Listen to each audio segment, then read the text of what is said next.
안녕하십니까? 사회복지 행정론을 우리가 공부를 하고 있습니다. 여러분들이 이제 여태까지 오셨는데요. 참 열심히 여러분들 잘 따라주셔서 정말 감사합니다. 사회복지 행정 그 조직의 그 이론적 배경은 내용이 그렇게 수월하지만 않습니다. 그래서 최근에 와서는 이제 학자들도 이제 통섭이라고 하는 개념, 그 다음에 이제 퓨전이라고 하는 그런 개념들을 많이 사용하고 있는데요. 그래서 정치학의 이론, 경제학의 이론, 사회학의 이론, 기타 여러 가지 그 학문들을 갖다가 인접 학문들의 그 성과들을 좀 더 가져와서 이 사회복지학에 접목하려는 그런 시도들을 많이 펼치고 있어요. 그래서 여러분들이 내용이 좀 다소간 어렵더라도 좀 재미있게, 흥미있게, 좀 관심을 가지고 이렇게 접근을 하신다면은 여러분들이 그 마음의 태도에 따라서 모든 것이 결정된다 이렇게 봅니다. 한번 그 내용에 이제 우리가 남아있는 앞에서 우리가 고전 모형, 인간관계 모형, 구조주의 모형, 체계 모형, 그 다음에 이제 남아있는 부분이 바로 현대 조직 이론이 되겠습니다. 그럼 현대 조직 이론에서 이제 우리가 먼저 설명할 부분이 이제 MBO라고 하는데요. 한번 내용을 한번 따라가서 보시죠.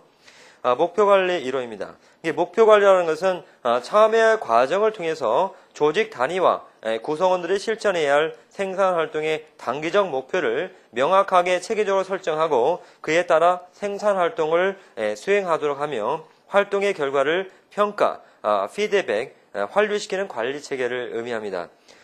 이 MBO는 1954년에 맥그리거에 의해서 소개가 되어 있는데요. 그가 제시한 그 MBO는 명확한 목표 설정과 책임 한계를 규정하고 참여와 상하 협조를 갖게 되며 피드백의 개선을 통한 관리 계획의 개선, 조직 구성원들의 동기 유발, 그리고 업적 평가를 개선한다. 이런 내용들을 가지고 결국 궁극적으로는 조직의 효율성을 증진시키는 그런 총체적 관리 체계를 그가 주장을 했습니다. 그래서 그가 주장하는 기본 요소는 목표 설정, 참여, 그 다음에 피드백 이런 것들이 바로 키워드에 해당하겠습니다. 그러면 MBO 체계의 그 주요 특징을 보시면 첫 번째 목표는 직원들의 실시한 수행을 기반으로 한 과업 분석과 일관됩니다. 두 번째, 목표는 성과 지향적이며 긍정적이고 현실적이며 측정 가능하다고 이렇게 보고 있고요. 세 번째, 목표는 직원들과 함께 설정된다. 네 번째, 계획은 어떻게 목표를 달성할지를 결정하기 위해서 필수적이다. 다섯 번째, 목표를 향한 진행 상황에 대해서 정기적인 검토가 요구된다. 여섯 번째, 피드백과 보상은 목표 달성을 위해서 필수적이다. 이렇게 주장을 하고 있습니다. 이런 맥그레가 주장한 그런 MBO의 이론은 사회복지 조직에서 어떤 식으로 이렇게 접목할 수 있고 그 한계점이 무엇인가 우리 교재를 보시면요. 그 사회복지 조직에 있어서 MBO의 그 한계점을 먼저 보시면요. 목표와 성과의 측정이 어렵고요. 가시적인 성과를 얻기 위해서 단기적인 목표와 계량적인 측정이 쉬운 업무에만 주력하는 경향을 가져올 수가 있고요. 목표 관리를 도입하는 데 시간이 많이 걸리고 운영 절차가 번잡하다는 이런 한계점도 있습니다. 또한 관리 상황이 유동적이기 때문에 MBO에 대한 어떤 성과를 거두기는 좀 어렵지 않냐 이렇게 그런 한계점이 놓아 있는 거죠. 그럼 이제 우리 교재에 보면은 이제 사회복지 조직의 MBO 적용의 예가 그 도표로 잘 정리가 되어 있습니다. 그래서 목표의 그 발견을 보시면은 이제 거시적인 조직 목표를 먼저 발견하고요. 그다음에 두 번째는 목표의 설정. 조직이 이루고자 하는 목표를 정립을 하게 됩니다. 그래서 계획을 수립하거나 MBO를 위한 팀을 갖다가 구성하고요. 세 번째, 목표를 확인하는 과정을 거치게 됩니다. 설정된 목표의 실제 수행 가능성을 검토하게 되고요. 다음으로 이러한 목표를 실행하는 과정을 거치게 되는데요. 구체적인 전략과 실제 행동을 행동에 따라서 움직입니다. 그다음 다섯 번째는 이제 평가 과정을 거치죠. 그래서 계획이 잘 되어 있는지 평가 과정을 거치고요. 그다음에 여섯 번째는 이제 피드백, 환류 과정을 거치게 되는데요. 만약 부족한 부분이 있거나 추가할 사항이 있으면 다음 계획에 반영할 수 있도록 이런 일련의 과정을 거치게 됩니다. 이게 바로 MBO의 그 절차가 되겠는데요. 그럼 이런 MBO 절차를 갖다가 사회복지 조직에 그대로 접목시켜 본다면 첫 번째는 목표의 발견에 있어서 사회 문제들을 고려한 목표를 발견하게 됩니다. 그래서 현재 당면한 그런 사회 제반 문제들에 대한 그런 단기적 목표를 발견하게 되고요. 두 번째는 목표의 설정에 있어서 어떤 것이 상위 목표고 어떤 것이 하위 목표인지 그런 목표점을 설정하게 됩니다. 그래서 상하와 부하의 합의에 의한 목표와 평가 기준을 설정하고 역시 이제 팀 운영을 구성을 합니다. 그 다음에 이제 목표의 확인 과정을 거치게 되는데요. 역시 하위 목표와 상위 목표를 확인할 과정을 거치게 되고요. 그 다음에 목표의 실행 과정에서는 이제 구체적인 그 하위 목표를 실행을 하고 목표의 수행 과정에서 그런 환류 과정을 거치게 됩니다. 그 다음에 평가 과정에 있어서 중간 결과 평가, 그 다음에 이제 최종 결과의 검토 및 평가 과정을 거치게 됩니다. 그 다음에 여섯 번째는 피드백 과정을 거치게 되는데요. 역시 마찬가지로 부족 부분이나 추가할 사항이 있으면 다음 차기 계획에 반영할 수가 있는 거죠. 이제 TQM이 있는데요. TQM은 이제 Total Quality Management입니다. 주로 이제 경영학에서 이제 고객 만족이라고 하는 부분에서 언급될 수 있는데요. 이게 사회복지 조직에서 조직의 문화를 정의하는 것으로 이렇게 같이 볼 수가 있는데요. 도구나 기법, 훈련 등의 통합 시스템을 통해서 고객 만족을 추구하는 작업을 지원하는 것이라고 볼 수가 있습니다. 여기서 고품질의 제품 및 높은 수준의 서비스를 실시하도록 지속적인 개선하는 조직적인 과정이 포함된다고 볼 수가 있죠. 그래서 TQM이 전통적인 관리 기법과 구별되는 가장 특징은 뭐냐? 고객의 요구나 필요에 따라서 조직의 목표가 설정된다는 고객 중심의 관리가 강조되어서 조직 운영과 서비스의 지속적인 개선을 통해서 양질의 서비스를 산출해서 조직의 경쟁력을 증대시키고 이를 위해서 전 조직 구성원들이 참여하여 노력하는 그런 경영 시스템을 갖춘다는 점입니다. 그래서 TQM에서 품질은 흔히 지속적인 개선을 통해서 결함 없는 제품, 서비스 및 비즈니스 과정에 대한 내부 및 외부 고객의 요구사항을 충족하는 것으로 이렇게 정의가 되고 있죠. 고객은 조직의 산출물을 직접 받는 사람들입니다. 예컨대 이제 사례 접수 지도 감독자는 클라이언트의 대기 시간을 줄이기 위해서 더 많은 직원을 배정할 수가 있습니다. 주간 보호센터는 야근 업무가 잦은 보호 담당자를 대상으로 주간 보호 시간을 연장할 수 있습니다. 그래서 TQM에 대해서 여러분들이 그 경영에서 사실은 나온 이론들인데 실제로 제가 이제 이발을 하러 갈 때 요즘에는 기왕이면 이제 예전에는 남성 그런 이발소보다는 오히려 그 미용실이라든지 또는 좀 더 그 백화점에 있는 어떤 그 퀄리티가 높은 이런 어떤 그 미용실에 가게 되면 좀 더 그 나은 서비스를 받을 수가 있어요. 그래서 처음에 이제 들어가자마자 거기 이제 카운터요. 카운터에서 이제 정주 인사하고 또 가면은 어떤 서비스 품목에 대해서 물어보게 되죠. 그리고 자켓을 갖다가 먼저 받아들이고 그다음에 이제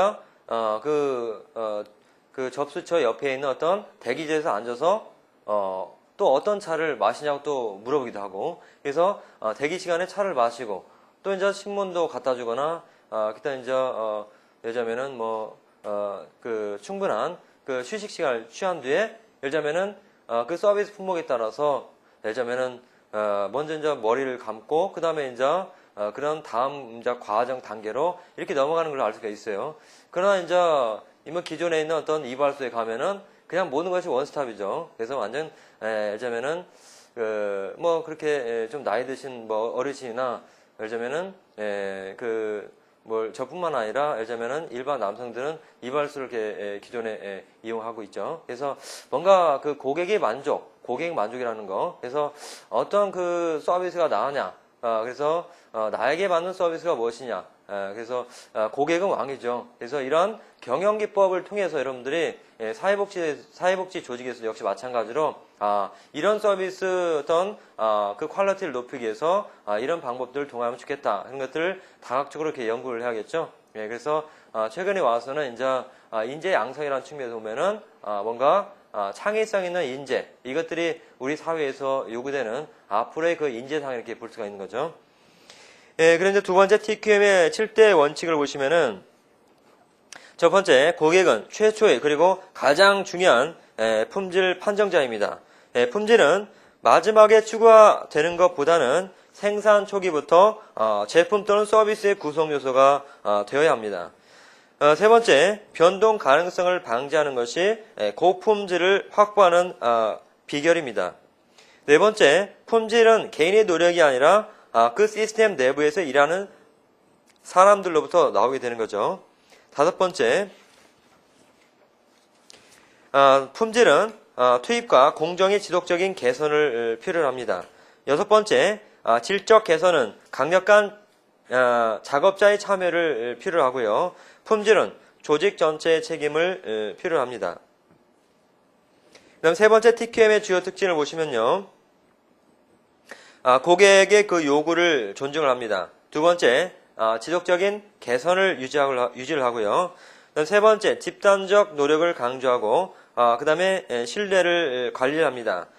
다섯 번째, 과학적 방법을 사용하고요. 여섯 번째, 총체적 적용을 하게 되고요. 그 다음에 일곱 번째, 인간성을 존중하고 여덟 번째, 장기적인 시간과 예방적 통제를 이루게 되고요. 아홉 번째, 분권적 조직 구조를 이루게 됩니다. 이게 바로 TQM의 주요 특징입니다. 이것은 여러분들이 알아두시기 바랍니다. 그러면 이제 우리 교재에 나와 있는 그 MBO와 TQM의 그 차이점에서 살펴보도록 하겠습니다.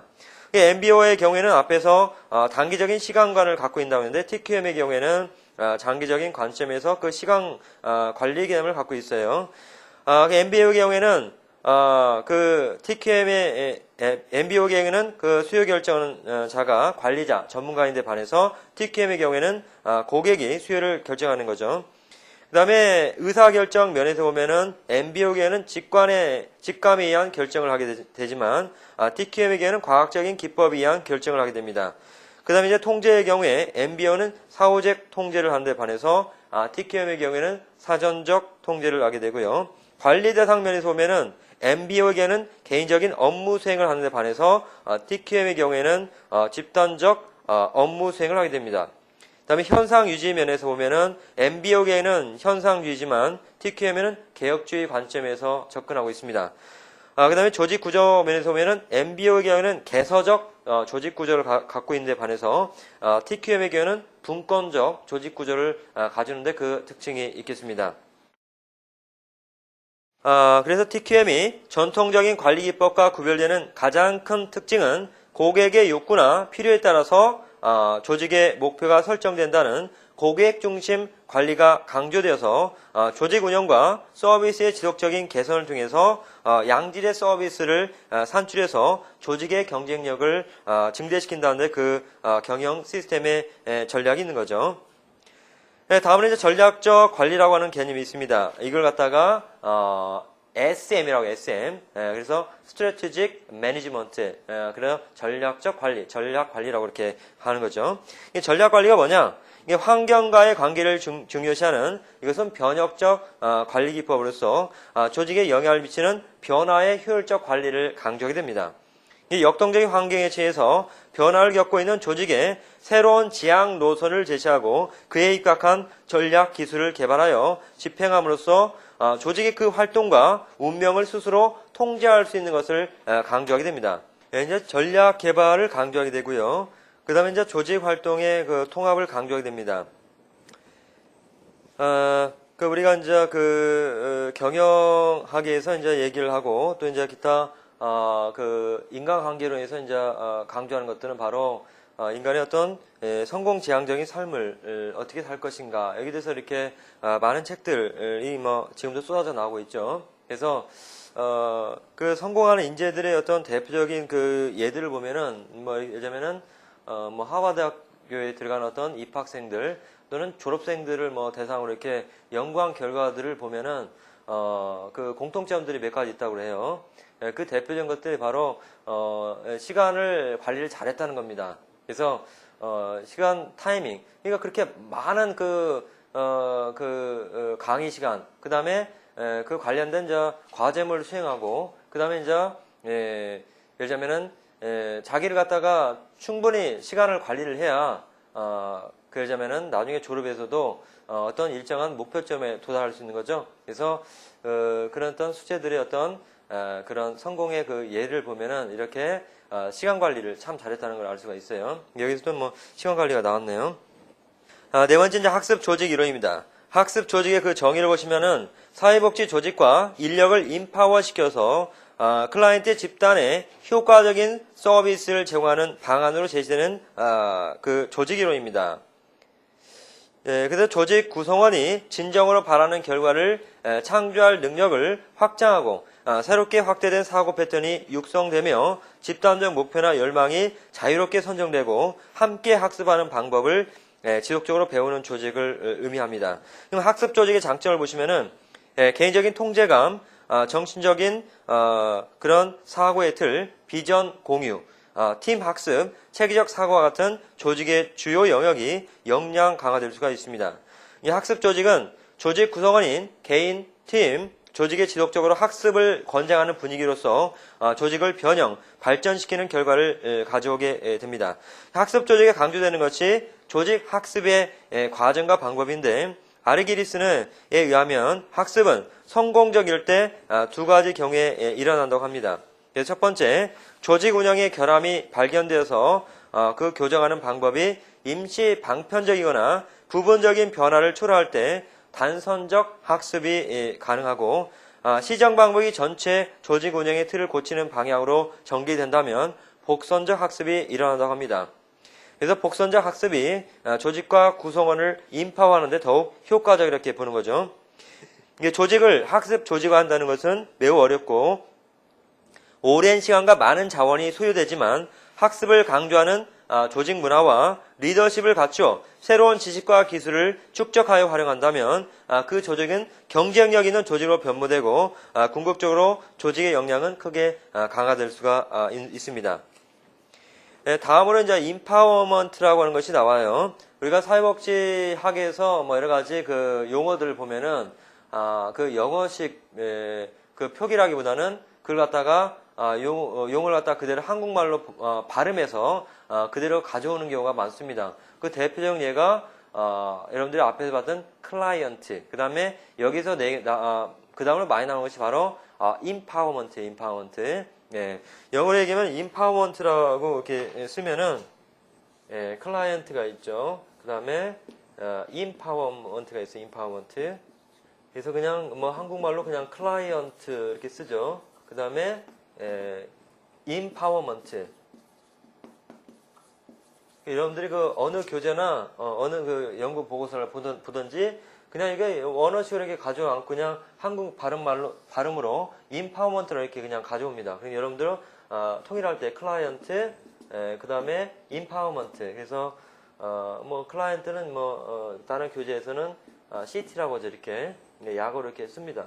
그래서 임파워먼트에 보면은 뭐 지금 영어식은 아니지만 임이라고 한 거 있죠. 임 접두어. 그 다음에 파워가 있죠. 그 다음에 에미엔트가 있죠. 임은 뭐 접두어로서 임이라는 것은 이것은 make의 의미예요. 그래서 뭐뭐를 뭐뭐 하게 하다라는 의미를 갖게 되는 거죠. 파워는 힘, 권력이죠.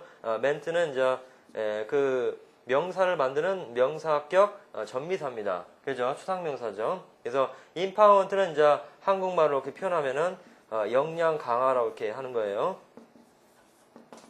이게 뭔 말이냐? 역량 강화. 그래서 어떤 사회복지사가 있죠. 사회복지사. 그 다음에 이제 어떤 특정 클라이언트가 있어요. 클라이언트, CT라고 있죠. CT.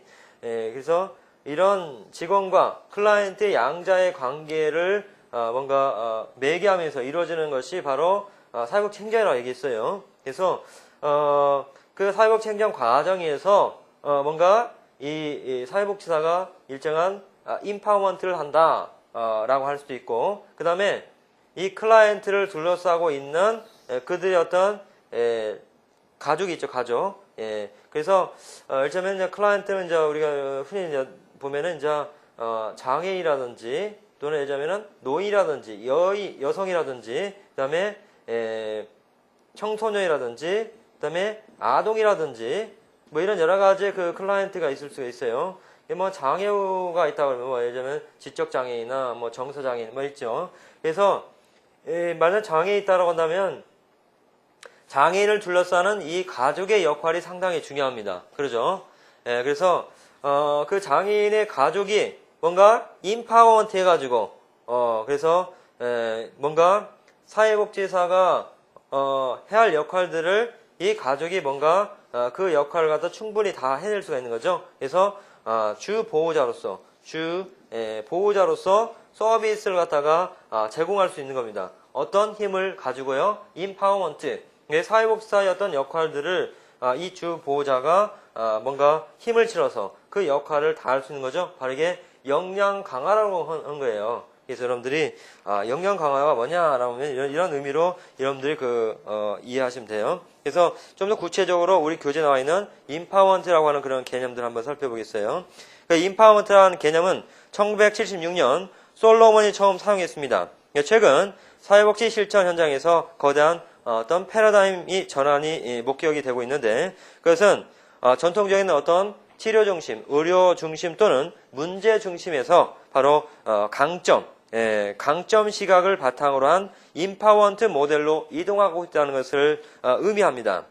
다시 말하면 이런 인파워먼트 모델이 이끄는 실천은 클라이언트의 문제나 약점 파악에 주안하기보다는 강점과 잔존 능력을 확인하고 이를 개발해서 더욱 극대화하는 방향으로 전개되기 때문에 사회복지 실천의 기본적 가치 실현에 기여할 수 있다는 거죠.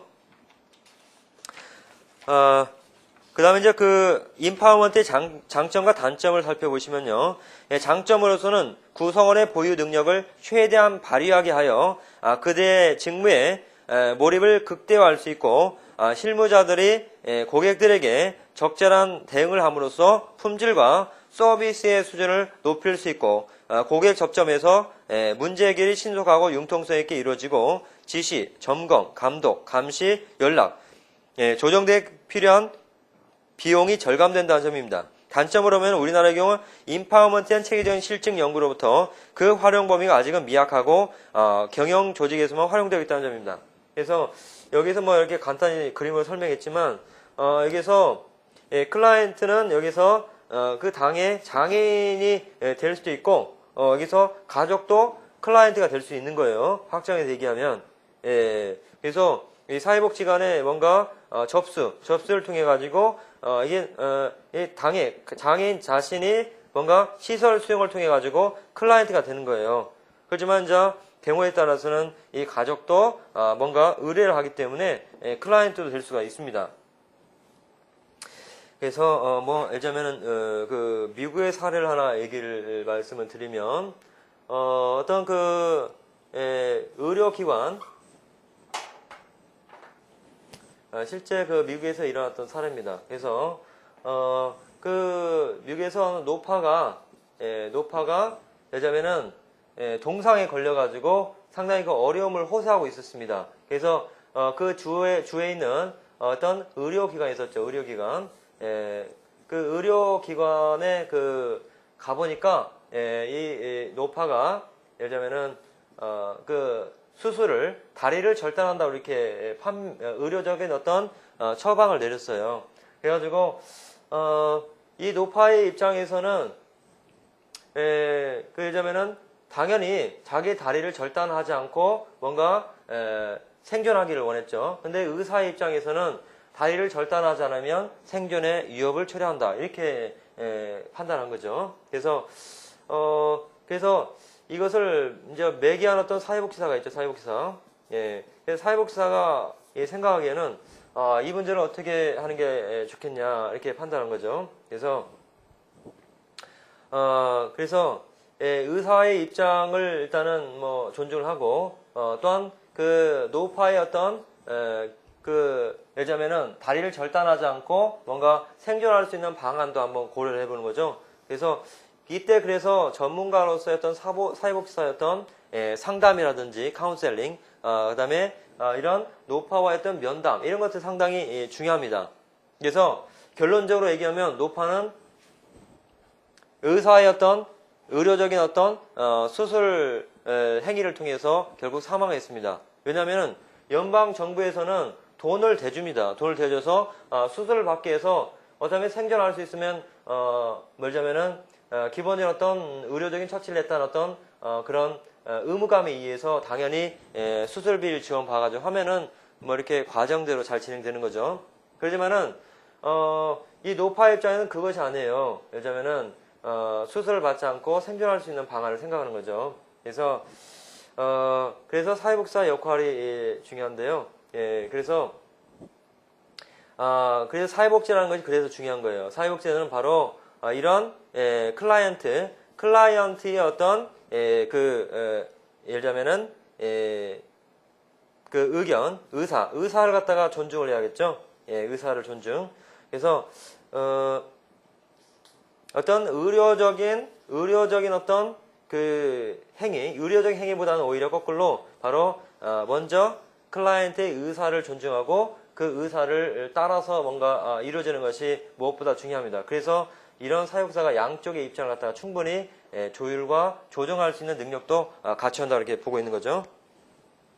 그러면 인파워먼트 이론의 그 네 가지 차원을 보시면은 코크와 파슨스가 인파워먼트의 네 가지 차원을 다음과 같이 제시하고 있습니다. 그래서 첫 번째, 개인적인 차원에서는 개인의 내적 인파워먼트에 중점을 두고 대인 관계적 차원에서는 소규모의 집단 활동에 참가를 중심을 하고요. 환경 조직적 차원에서 서비스 전달과 관련된 문제에 대해 접근하는 차원을 하게 되고요. 사회 정책 차원에서는 체계와 사회 정책과 관련성에 대해서 접근하고 있습니다. 그냥 다음으로 이제 애드호크러시라고 하는 그런 용어가 있습니다. 그래서 여러분들 그 애드호크러시라는 그 용어를 영어 사전에 찾아보면은 애드혹이라고 해서 애드혹이라는 것은 원래 라틴어로서 뭐뭐뭐뭐를 위하여라고 하는 그런 의미를 담게 되고요. 사실 그 애드호크리스라는 것은 그 엘빈 토플러의 그 퓨처쇼 미래의 충격이라고 하는 책에서 등장하는데요. 그래서 이런 본래적 의미는 유기적, 기능적, 임시적인 조직이라고 하는 뜻을 담게 됩니다. 그래서 그 애드호크리스의 그 기원은 이른바 애드혹 팀이라고 불리었던 2차 세계대전 당시에 특수 임무를 수행하던 그런 기동 타격대에서 유래하고 있다고 볼 수 있습니다. 이 애드혹 팀은 임무를 완수하면 일단 해체되었다가 다시 새로운 임무가 주어질 때 재구성되는 특징을 가지게 됩니다. 일반적으로 애드호크리스를 특별 임시위원회라고 이렇게 번역하기도 하는 거죠.